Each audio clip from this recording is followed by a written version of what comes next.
आरक्षणाच्या मुद्द्यावरून बांगलादेशात अराजकाची स्थिती, पंतप्रधान शेख हसीना यांचा राजीनामा, अस्थिर परिस्थितीमुळे राजीनाम्याचा निर्णय।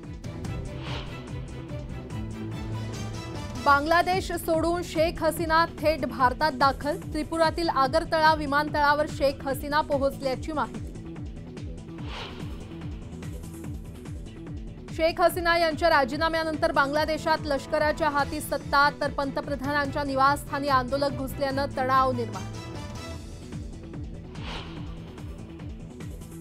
आता राज्य सरकार शेतकऱ्यांना कर्जमाफी देण्याच्याही विचारात, सहकार, कृषी आणि अर्थ विभागाकडून अभ्यास सुरू, तिजोरीवर किती ताण येऊ शकतो याची सुरू आहे चाचपणी।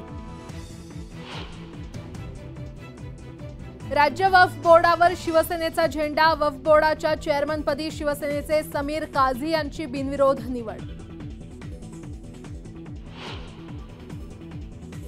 मराठ्यांना दोष द्यायचं काम तुम्ही पण करू नका, ज्यांना आरक्षणाचं काही कळतच नाही त्यांना काय बोलावं, मनोज जरांगेंचा राज ठाकरेंना टोला। ओबीसी आरक्षण टिकवायचं असेल तर मराठा समाजाच्या उमेदवाराला मतदान करू नका, अकोल्यात प्रकाश आंबेडकरांचं वक्तव्य, नवा वाद निर्माण होण्याची शक्यता। विधानसभेला मनसे 225 ते 250 जागा लढवणार, राज ठाकरेंनी पुन्हा केलं नमूद, सोलापूर दौऱ्यात विधानसभा परिस्थितीचा आढावा घेणार असल्याचंही केलं स्पष्ट।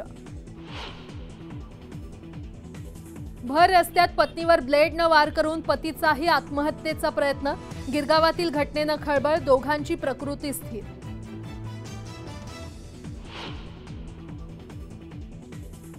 आणि पॅरिस ऑलिम्पिकमध्ये भारत 4थ्या पदकाच्या उंबरठ्यावर, बॅडमिंटनमध्ये आज लक्ष्य सेनची मलेशियाच्या ली झी जियासोबत कांस्य पदकासाठी लढत।